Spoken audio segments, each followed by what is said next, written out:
Los Angeles in the 1940s was a city bursting with contradictions, and honestly, it was pretty fascinating. On the surface, you had this dazzling world of glitz, neon lights, and endless opportunities. The war had just wrapped up, the economy was thriving, and Hollywood was the ultimate dream factory, promising stardom to anyone brave enough to chase it.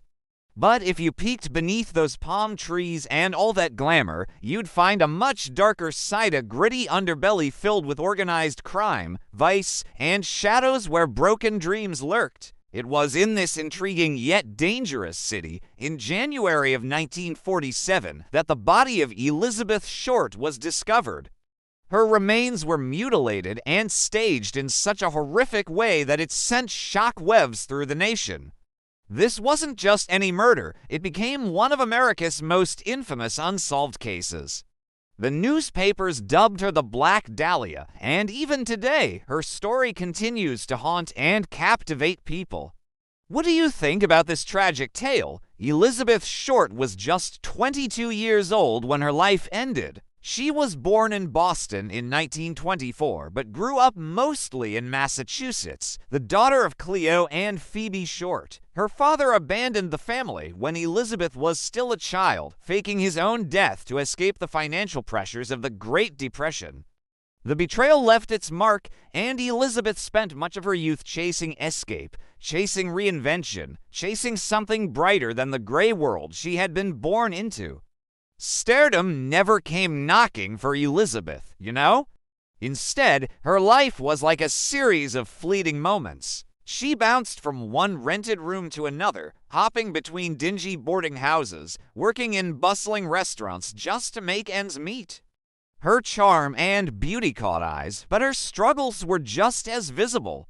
She dated guys who promised the world, but never delivered. What a letdown, right? It was a constant cycle of searching for something more, something stable, but she just couldn't find it.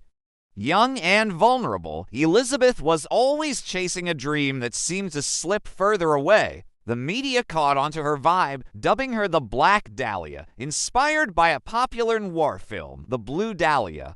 It was like they could sense the mystery and allure that surrounded her, and honestly, it just added to her captivating persona. You could almost feel the excitement in the air, right? She was ready to leave her mark, and everyone was watching. Stardom never came knocking for Elizabeth, you know? Instead, her life was like a whirlwind of fleeting moments that never quite added up to anything solid. She bounced from one rented room to another, hopping between dingy boarding houses that felt more like temporary shelters than homes, working in bustling restaurants just to scrape by. Her charm and beauty definitely caught eyes, but her struggles were just as visible, like a shadow following her around. She dated guys who promised the world, but never delivered. What a letdown, right? One guy even said he'd whisk her off to Hollywood, but it turned out he just wanted to impress his buddies over drinks. It was a constant cycle of searching for something more, something stable, but she just couldn't find it. Young and vulnerable, Elizabeth was always chasing a dream that seemed to slip further away, like sand through her fingers. The heartbreak was real, leaving her feeling like she was stuck in a never-ending loop of hope and disappointment. It's tough to watch someone with so much potential feel so lost, really. On January 15, 1947, her story came to an abrupt, horrifying end. That morning, a woman named Betty Bersinger was pushing her stroller down South Norton Avenue in Los Angeles when she saw what she thought was a mannequin lying in the grass of a vacant lot. It was cut in half at the waist, posed deliberately.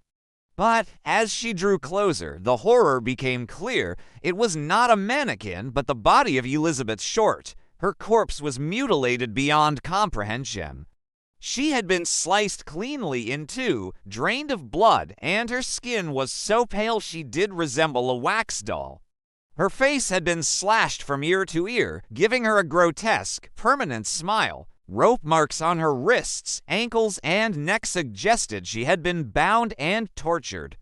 There were cuts and gashes across her body, some made while she was still alive. The brutality was methodical, controlled, as if her killer had taken time, even pleasure, in her suffering. And then, when finished, staged her body in public to ensure it would be seen. Days later, a manila envelope arrived at the Los Angeles Examiner, one of the city's most well-known newspapers. Inside, they found a chilling collection of Elizabeth's personal items: her birth certificate, a stack of photographs capturing moments from her life, business cards, and an address book with the name Mark Hansen embossed on the cover, almost like a clue left behind. The envelope had been wiped clean with gasoline, a desperate attempt to erase fingerprints, but the message was unmistakable. The killer was out there, watching, craving attention, and clearly enjoying the game of taunting both the press and the police. What a twisted mind, right? It was like a real-life crime thriller that had people glued to their radios and newspapers, desperately trying to piece together the mystery. You could almost feel the collective gasp as more gruesome facts emerged, making it crystal clear that this was no ordinary crime.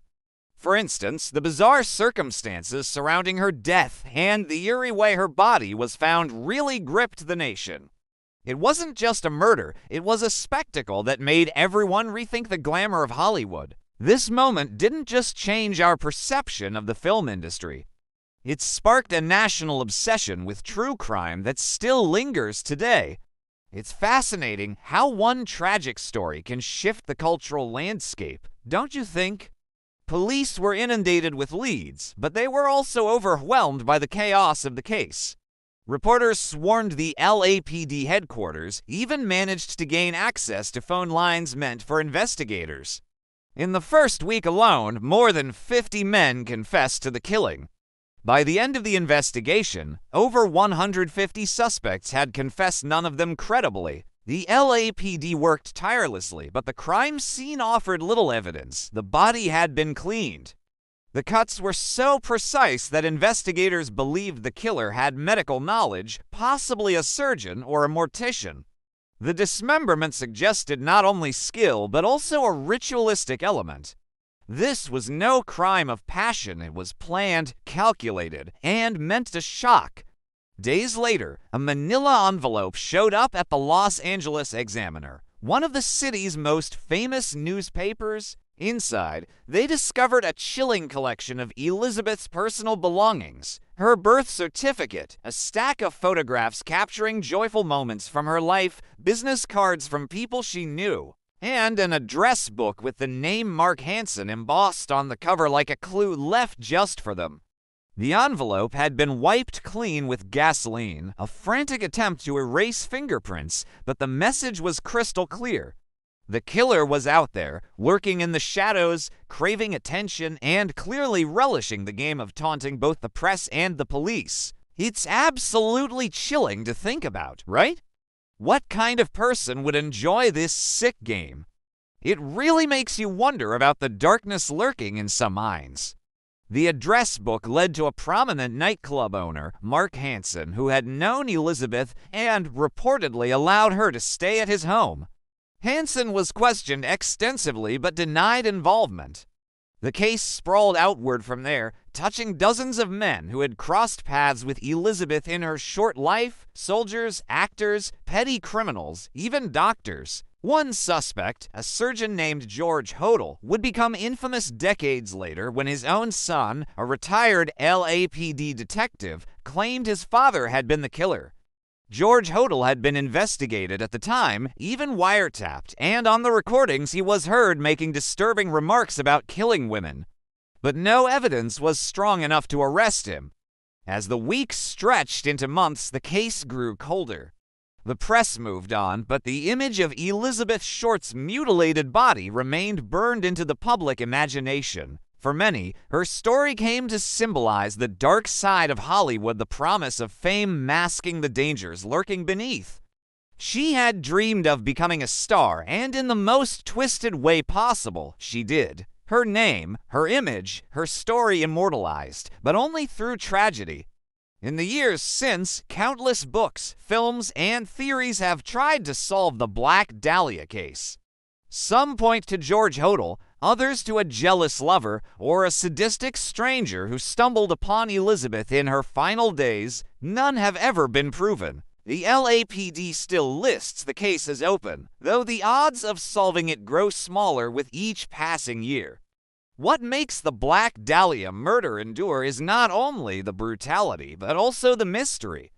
Elizabeth Short was not a celebrity. She was not wealthy. She was a young woman searching for belonging, for love, for a place in the world. And yet her death became larger than life, a cautionary tale, a piece of Los Angeles noir history. Her killer took her life, but in staging her body, in forcing the world to look, he gave her the immortality she had always wanted, in the darkest way imaginable. To this day, visitors still stand at the corner of South Norton Avenue, staring at the empty lot where her body was found. Some say at night, if the street is quiet enough, you can hear the click of Elizabeth's high heels on the pavement, walking toward a dream that never came true.